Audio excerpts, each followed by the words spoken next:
नाम जी सुंदर साथ जी। आज चलो दूसरी भूम में चलते हैं, दूसरी भूम का आनंद लेते हैं। हे मेरे सुंदर साथ जी, ये सुख कौन देता है हमें? हमारे प्रीतम, हमारे प्राणनाथ, सच्चिदानंद, आनंद के सागर, प्रेम के सागर, इश्क के सागर, पूरे ब्रह्मांडों के मालिक जो हमारे प्रीतम हैं, हमारे पिया हैं, वो हमें ये सारे सुख दे रहे हैं। उनकी मेहर से ही हमें ये सब कुछ मिल रहा है। वैसे तो हम सब आत्माएं भूल गई हैं और यहाँ आकर बिल्कुल भूल गई हैं अपने प्रीतम को, वहाँ के सुख भी भूल गए हैं। अब हमें यहाँ बैठे बैठे इस संसार में जीव के ऊपर जो आत्माएं आके बैठी हैं, ब्रह्म सृष्टि आके बैठी है, उनको अपनी ब्रह्म सृष्टि को याद दिलाने के लिए अपने घर की बातें हमें बता रहे हैं। आप सुंदर साथ जी दूसरी भूम का आनंद लेते हैं। दूसरी भूम की उत्तर दिशा में 16 चौरस हवेलियों के स्थान पर 12,000 भुलवनी के मंदिर आए हैं और प्रत्येक मंदिर में 4 द्वार आए हैं।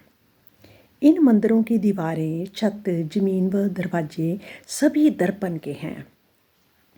सुंदर साथ जी, इन मंदिरों में जब हम सभी सखियाँ पकड़न पकड़ाई की रामत में भाग लेती हैं, यानी पकड़िन पकड़ाई की रामत में भागती हैं, तो उनके अनेक प्रतिबिंब बनते हैं। जब हम सब सखियां भागती हैं तो हमारे कई प्रतिबिंब बनते हैं। एक सखी भागते भागते कई द्वार पार कर लेती है और परंतु कोई भी उसे पकड़ नहीं पाता, और सखियां दीवारों पर बने अनेकों अक्सों में और वास्तविक सखी में फर्क ही नहीं जान पाती। वो सखियां कौन है सुंदर साथ जी? हम सब सखियां हैं। हम सब, जो इसको सुनेगा वो समझ लो वो सखी ही है, वो सुंदर साथ ही है, वो अपने प्रीतम की प्रेमिका की ही है, उनकी दुल्हनें ही हैं। ये सुंदर साथ जी, इसको हम महसूस करें, जो भी सुने उसको महसूस करें कि हमें ये सुख हमारे लिए ही है, ना कि किसी और के लिए। बस इस तरह से महसूस करें हम सब। सखियां दीवारों पर बने अनेकों अक्सों में और वास्तविक सखी के फर्क ही नहीं जान पाती। जैसे ही पकड़ने के लिए दौड़ती है तो भ्रम में दीवार से टकरा जाती है। हम सब एक दीवार से टकरा जाते हैं। हम सोचते हैं ये सखी है, उसको पकड़ने लगते हैं और वो होता प्रतिबिंब है, और प्रतिबिंब को पकड़ने लगते हैं तो हम दीवारों से टकरा जाते हैं, क्योंकि वो कांच की है दीवारें। और इस प्रकार बहुत हंसी होती है सबकी। सखियां हंसते हंसते जमीन पर लोट-पोट हो जाती हैं। जो सखी दीवार से टकराती है वह भी अपनी भूल पर हंसती है।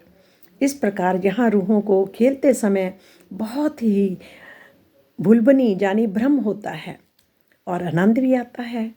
हंसी के खेल का आनंद और भी बढ़ जाता है। भागते एक मंदिर से प्रतिबिंब उठे अपार, पकड़न कोई न पावही, निकस जाए कई द्वार, निकस जाए कई द्वार। कई द्वार निकल जाते हैं, हम पकड़ ही नहीं पाते, क्योंकि हम परछाइयों को पकड़ने लग जाते हैं, प्रतिबिंबों को पकड़ने लग जाते हैं। इन ठोर खेल रूहन के, इन ठोर खेलन रूहों के, बहुत भई भूलवन, होत हासित खेलते रंग रस बढ़त रूहन, रंग रस बढ़त रूहन। इस समय धनी को पकड़ना सबसे कठिन होता है, क्योंकि वह खेल बड़ी कुशलता से खेलते हैं। है कौन? अपने प्रीतम, हमारे प्राणनाथ। सखियां बालाजी के प्रतिबिंब को देखती ही रह जाती हैं। हम प्रतिबिंबों को ही पकड़ते रह जाते हैं, वो कहाँ होते कहाँ नहीं होते पता ही नहीं चलता। कभी हम कोई सखी उस प्रतिबिंब को पकड़ती, कोई उसको पकड़ती है। पकड़ना सबने, हमने किसको? बालाजी को। और सोचो अब कैसे पकड़े, पता ही नहीं चलता, असली नकल भी नहीं पता लगती वहाँ पर। तो क्या है कि इन मंदिरों में सखियाँ बालाजी के पीछे दौड़ती हैं, पकड़न पकड़ाई की रामत खेलती हैं और धनी की आभा को देख प्रसन्न होती हैं। और भुलभुनी के मंदिरों के मध्य में 100 मंदिर के स्थान पर एक चबूतरा व चबूतरे की परिक्रमा आई है। बालाजी सखियों के साथ भुलभुनी की रामत खेलकर इस चबूतरे पर आकर बैठते हैं। जब हम सब सखियां भुलभुनी के मंदिरों में रामते खेलते खेलते आती हैं, लुकन छुपाइयाँ खेलते हैं, एक दूसरे को पकड़न पकड़ाई होती है, फिर उसके बाद हम सब आके ना जो सो मंदिर के स्थान पर एक चबूतरा आया है और चबूतरे की पहले तो परिक्रमा है, जैसे एक बीच में वो आ जाती है थंबों की आ जाती है लाइन, और फिर उसके बाद 2 गलियां बन जाती हैं। तो इस तरह से चबूतरे की परिक्रमा आई है और बालाजी सखियों के साथ भुलभुनी की रामत खेलकर इस चबूतरे पर आकर बैठते हैं। इस समय सभी सखियां रामत के लिए आनंद को बयान करती हैं। जो भी जितना भी किसी ने पकड़न पकड़ाई में आनंद लिया, उनकी हंसी हुई, और वो सब बातें आपस में आके करती हैं और आनंद लेती हैं। और फिर भुलभुनी के मंदिरों में हम सखियों की हंसी के ठहाके गूंजते हैं। क्या होता है? हंसी के ठहाके गूंजते हैं, ज़ोर ज़ोर से हंसती हैं, ताली मार के हंसती हैं, बहुत आनंद आता है उसमें।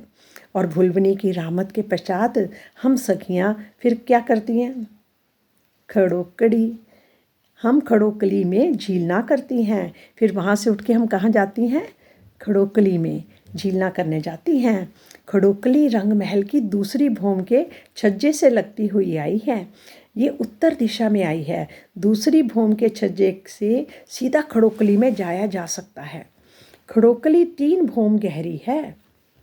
एक तो ज़मीन के अंदर है, एक पहली भूम में आ जाती है और दूसरी, और इसलिए कितनी हो गई? खड़ोकली 3 भूम गहरी है। और ताड़वन की डालियों ने 3 तरफ से खड़ोकली के जल पर छाया की है। वहाँ पर चारों तरफ से ताड़वन के पेड़ होते हैं और उनकी जो शाखाएं होती हैं वो जल रौंस तक आती हैं, और वहाँ तक वो अपनी परछाई उनकी होती है जिस पे जल पर छाया की है उन्होंने। इन वृक्षों की छाया में झीलने का आनंद और भी बढ़ जाता है। तो पता हम क्या करते हैं? हम पेड़ों की अंदर से, तने के अंदर भी सीढ़ियाँ होती हैं, और हम लोग उन जो मतलब कि टहनियाँ आ रखी होती हैं उनको पकड़ पकड़ कर भी हम लोग झील पानी के अंदर हम लोग जल में छलांगे लगाती हैं और एक दूसरे को पकड़ती हैं। और जो खड़ोकली में जल की छाया की, इन वृक्षों की छाया में झीलने का आनंद और भी बढ़ जाता है, क्योंकि हम लोग झूले की तरह झूलती हैं सखियाँ। और सब सखियाँ धनी के साथ मिलकर जल उछाल उछाल कर स्नान करती हैं, एक दूसरे पर जल छिड़कती हैं।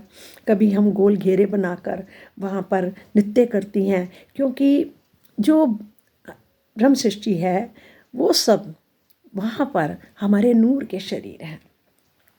तो वहाँ पर हम लोग पानी के ऊपर चल भी सकते हैं, मतलब कि इतना हल्के शरीर होते हैं हमारे। और वहाँ पर हम लोग फिर क्या करते हैं?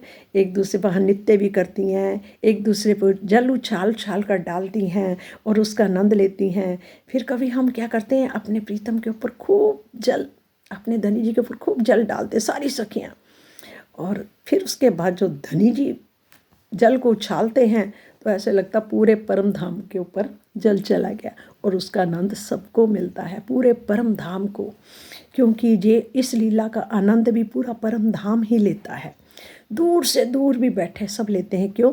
क्योंकि जो भी लीला होती पारदर्शी होती। जैसे यहाँ पर तो हम टीवी वगैरह चलते हैं, टीवियों में उसका आनंद लेता है, वहाँ हर लीला पारदर्शी होती है, सबको दिखती है वो लीला, और सब उसका आनंद लेते हैं, सब उसको महसूस करते हैं, उस आनंद को। जो कुछ भी होता है वहाँ की हर लीला, हर पर्सन, मतलब वहाँ का हर पर्सन वहाँ देख सकता है।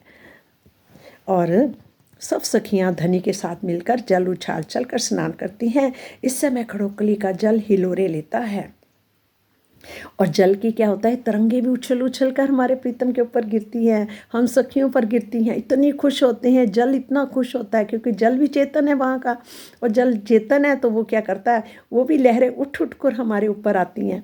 और वहाँ के अंदर जो जल पक्षी जो होते हैं, जो भी होते हैं, मछलियाँ वगैरह, जो भी जितने भी जल जीव होते हैं, और वो भी, उनके ऊपर भी सिंहासन लगे होते हैं, हम उनके सिंहासनों पर बैठ जाते हैं, और वो कभी नीचे ले जाएंगी हमें पानी के अंदर, कभी ऊपर आ जाएंगी। वो खड़ोकली कोई छोटी तो है नहीं, बहुत बड़ी है, बहुत बड़ी है, हम सोच भी नहीं सकते, महसूस भी नहीं कर सकते कि इतनी बड़ी जगह।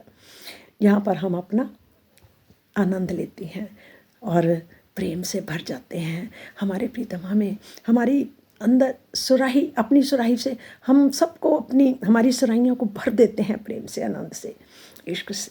इतना आनंद होता है। झीलने के पश्चात हम सखियाँ जहीं पर श्रृंगार का अलग अलग जुत्थों में खेलती हैं।